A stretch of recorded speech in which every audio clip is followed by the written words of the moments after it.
नमस्कार, मैं विमल कुमार, आप देख रहे हैं डेमोक्रेटिव लाइव। आज मैं पहुंचा गर्दनीबाग के धरना स्थल पर। पिछले 29 दिनों से बीटीएससी जेई के सिलेक्टेड अभ्यर्थी धरना स्थल पर बैठे हुए हैं। आइए जानते हैं कि क्या दिक्कत है और क्या समस्याएं इन लोगों के साथ। आप रोशन जी 29 दिनों से धरना स्थल पर बैठे हुए हैं, क्या आयोग आपकी मांग सुनेगी? मेरा जो मुख्य मांग था कि आपने जो एक बार रिजल्ट दिया और आपने कहा कि आवश्यकता पड़ेगा तो संशोधन करेंगे, तो वो मेरा संशोधित परिणाम दीजिए और विभाग को अनुशंसा भेजते हुए हमारा नियुक्ति करवाइए। ये मुख्य मांग में से 29 दिन से बैठे हैं, आयोग को एक भी मांग पूरा नहीं की है। हाँ, वो दूसरी बात है कि माननीय उच्च न्यायालय का जो जजमेंट था जिसमें कुछ काउंसलिंग करवानी थी, तो आयोग काउंसलिंग करवा रही है, लेकिन मेरा जो मुख्य मांग था कि आप रिवाइज रिजल्ट दीजिए और अविलंब हमारा नियुक्ति करवाइए, ये मांग में से मेरा एक भी मांग पूरा नहीं। यदि रोशन जी आपकी मांगों को ज़्यादा दिन लेके चल जाती है, अगर शीघ्र ही आपकी मांग को पूरा नहीं करती, तब आप लोग क्या करिएगा? यहाँ तो यह हम लोग अनिश्चितकालीन धरना पे बैठे हैं, चूँकि 3.5 साल से आयोग मुझे परेशान कर रही है। बहुत ज़्यादा परेशान होकर हम 1 महीना से यहाँ बैठ गए हैं। अगर आयोग हमारी बात नहीं मानती है तो हम लोग भूख हड़ताल धरना पे जाएंगे। ठीक है, आपने सुना कि धरना स्थल 29 दिन से दे रहे हैं, लेकिन इनका कहना है कि अगर रिजल्ट जारी नहीं होता है तो हम लोग भूख हड़ताल पर जाएंगे। देखते हैं, अगले अभ्यर्थी से पूछते हैं, क्या आपको क्या लग रहा है? हमें ये लग रहा है कि 11 तारीख तक काउंसलिंग चल रही है, उसके बाद हम लोग का ये जो संख्या बल है पर हम लोग विशेष ध्यान देंगे और बढ़ेगा भी संख्या बल, और हम लोग कोशिश करेंगे कि आयोग पर एक प्रेशर बने और हमारा रिजल्ट पर वो जल्द से जल्द काम करे और हमारा रिजल्ट प्रकाशित करे। देखिए, आप अभी देखें कि अगर जल्द से जल्द आयोग रिजल्ट प्रकाशित नहीं करते तो इन्होंने बोला कि हम भूख हड़ताल पर जाएंगे। एक बात और कि सरकार कहती है कि 35% आरक्षण हम महिलाओं को देते हैं और महिलाओं को हम सबसे आगे आत्मबल मजबूत करना चाहते हैं, लेकिन यहाँ धरना स्थल पर बैठे कुछ छात्राएं से बात करते हैं। ये अभ्यर्थी हैं, ये सिलेक्टेड हैं और जेई के सिलेक्टेड अभ्यर्थी हैं। बोले अनामिका जी, क्या आयोग क्या लग रहा है, क्या आप लोगों का बात को सुनेगी? हाँ, लग तो रहा है। देखिए, लग रहा है आयोग हमारी बात को सुनेगी और इसी उम्मीद से हम यहाँ पे बैठे हैं और आयोग को सुनना भी चाहिए, क्योंकि हम जो इतना संघर्ष कर रहे हैं, ये संघर्ष हमारा व्यर्थ नहीं जाएगा और जाने भी नहीं देंगे हम जब तक आयोग हमारी रिजल्ट प्रकाशित नहीं करेगी, संशोधित रिजल्ट, और हमें नियुक्ति पत्र जारी नहीं कर देती है, तब तक हम यहीं पे बैठे रहेंगे। देखिए, हमारे प्रेजेंट का जो सरकार है, हमारे प्रेजेंट में जो मुख्यमंत्री साहब कह रहे हैं कि वो भी इंजीनियर हैं, तो वो जो धरना स्थल को यहाँ दिए हैं गर्दनीबाग में, तो जिस तरह का व्यवस्था होना चाहिए था छात्राओं के लिए, उस तरह का व्यवस्था नहीं है। क्या इस पर आपका क्या राय है?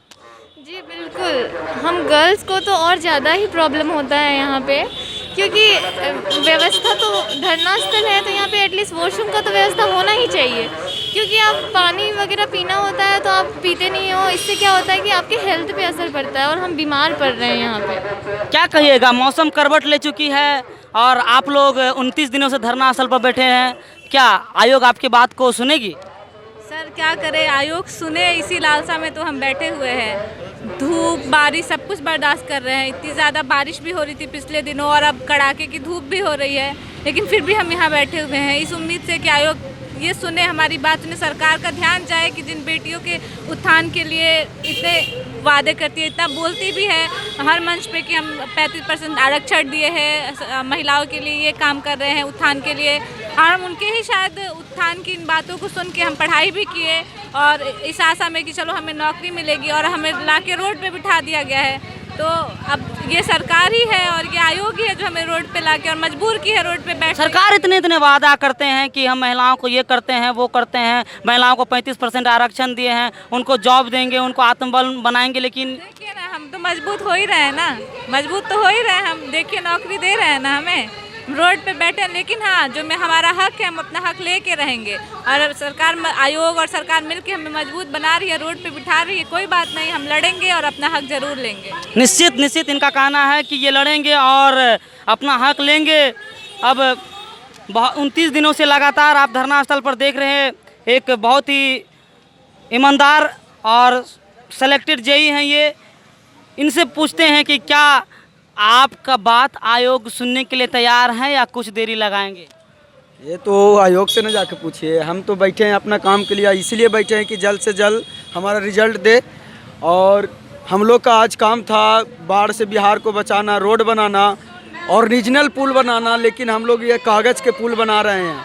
ये कागज़ के लिए समझ रहे हैं, हमको आज ओरिजिनल पुल बनानी थी, लेकिन आज कागज़ के पुल बना रहे हैं, इसीलिए उड़ रहा है बिहार में पुल। लेकिन बिहार में तो बार बार इंजीनियर ही बदनाम हो रहे हैं, ऐसा क्यों?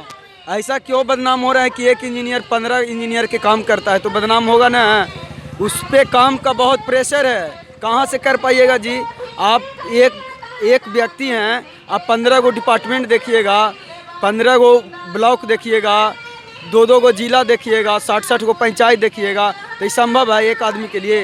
2 गो हाथ है, कने कने करेगा तो पुल तो उड़बे न करेगा, और इंजीनियर बेकार बेचारा बदनाम हो जाता है। यदि आयोग सुसमय काम नहीं करती है तो अगले कदम आप लोगों का क्या होगा? अब अगले कदम हम लोग का यही होगा, 11 तारीख तक काउंसलिंग करवा रही है, उसके 1 सप्ताह के अंदर हम लोग का अगर नियुक्ति प्रक्रिया पूर्ण नहीं करवाती है तो आयोग के गेट पे धरना देंगे, और जो निकम्मी अधिकारी वहाँ बैठे हैं ना, उनका से सामने जवाब लेंगे। सुना आपने, इन्होंने साफ कह दिया कि अगर आयोग 7 दिनों काउंसलिंग के बाद 7 दिनों के अंदर अगर अनुशंसा नहीं भेजती है तो आगे का इन लोगों का भूख हड़ताल होगा और आयोग के गेट पर भूख हड़ताल होगा। क्या गुलशन जी, आप लगातार 29 दिनों से इस धरना स्थल पर अपना योगदान दे रहे हैं, क्या आयोग आपकी बातों को सुनेंगे? आयोग सुनेगी, उनको सुनना पड़ेगा, क्योंकि हम लोग 29 दिन से धरना दे रहे हैं। हालांकि धरना जब से दे रहे हैं उसके बाद से आप देख ही रहे हैं कि काउंसलिंग भी स्टार्ट हुआ है, नोटिफिकेशन जो भी निकला है, लेकिन हमको उससे कोई मतलब नहीं है। बस खुशी इस बात की है कि काम स्टार्ट हुआ है और काम हो रहा है। देखिए यहाँ से 29 दिनों से बैठे हुए इन्होंने साफ स्पष्ट कर दिया कि अगर आयोग काम नहीं करती है तो हम लोग धरना को अनिश्चितकालीन रखेंगे और भूख हड़ताल पर जाएंगे। बहुत सारे ऐसे भी अभ्यर्थी हैं जो लगातार यहाँ बैठे हैं 29 दिनों से, इनसे भी कुछ हम जानते हैं। क्या लगता है कि आयोग आपके बातों को आगे तक लेके जाएगी? हम लोग का उम्मीद तो यही है कि हम लोग के बात को आयोग सुने, क्योंकि इसीलिए हम लोग 29 दिन से यहाँ पे बैठे हुए हैं। और जहाँ तक रही बात तो कुछ शायद सुनी भी है, क्योंकि जो हाई कोर्ट का जजमेंट आया था उसके अनुसार काउंसलिंग कराया जाना था, तो काउंसलिंग की प्रक्रिया तो कराई जा रही है, परंतु उसमें भी बहुत ज़्यादा समय लिया जा रहा है। जो 3-4 दिन में काम हो सकती थी उसके लिए 11 दिन काम लिया गया है, लेकिन फिर भी अब 11 दिन लिया गया है। तो 11 तारीख को काउंसलिंग जब ख़त्म होगी तो हम लोग का यही मांग रहेगा कि 11 तारीख के बाद 7 दिन 8 दिन के अंदर हम लोग का नियुक्ति प्रक्रिया को पूर्ण करें, नहीं तो हम लोग भूख हड़ताल पर जाएंगे और आयोग के पास जाकर। आखिर आपके मुख्यमंत्री साहब नीतीश कुमार जो हैं, उनका भी तो कुछ योगदान होना चाहिए। आप लोग 29 दिनों से धरना स्थल पर बैठे हुए हैं। एकदम उनका योगदान है, क्योंकि अगर उनका योगदान नहीं रहता तो वैकेंसी सृजन ही नहीं होती। और जहाँ तक बात रही कि इतना देर क्यों लगा, तो उसमें अधिकारियों का भी कुछ गलती होता है, लेकिन अब वो तो बात पुरानी हो गई। अब हम लोग को सिर्फ अभी देखना है प्रेजेंट में कि 11 तारीख को काउंसलिंग हो, उसके बाद हम लोग 1 सप्ताह के अंदर अपना रिजल्ट का मांग करेंगे और हम लोग नियुक्ति प्रक्रिया को आगे बढ़ाने का मांग रखेंगे। इन्होंने कहा कि काउंसलिंग के बाद भी हम अपना नियुक्ति पत्र का मांग करेंगे, और लगातार 29 दिनों से बैठे शिवानी, अब इनसे भी जानते हैं कि क्या लग रहा है कि अभी जो आयोग काउंसलिंग करवा रही है, आप ही लोगों ने बोला कि काउंसलिंग करवा रही है, तो काउंसलिंग के बाद क्या आप लोगों की नियुक्ति प्रक्रिया को स्टार्ट किया जाएगा? काउंसलिंग के बाद तो वही प्रक्रिया बच ही जाएगा, तो ज़रूर उस प्रक्रिया को ही स्टार्ट करेगी आयोग की तरफ से। हम यही उम्मीद कर रहे हैं कि जितना जल्दी हो सके काउंसलिंग का प्रोसेस होने के बाद जल्द से जल्द नियुक्ति प्रक्रिया की तरफ बढ़े आयोग, और हमारे इस जो स्ट्रगल हम कर रहे हैं उसमें अब हम लोगों को थोड़ा आराम दे और हमारी नियुक्ति प्रक्रिया पूरा करके। देखिए 29 दिन से आप बैठे हुए हैं, 29 दिन का अर्थ होता है कि आप 1 महीने से बैठे हुए हैं, और 1 महीने से लड़की को बैठना, महिलाओं को बैठना इस गर्दनी बाग के धरना स्थल पर बहुत ही कठिनाई का सामना करना पड़ता है। इसके लिए आप क्या कहते हैं?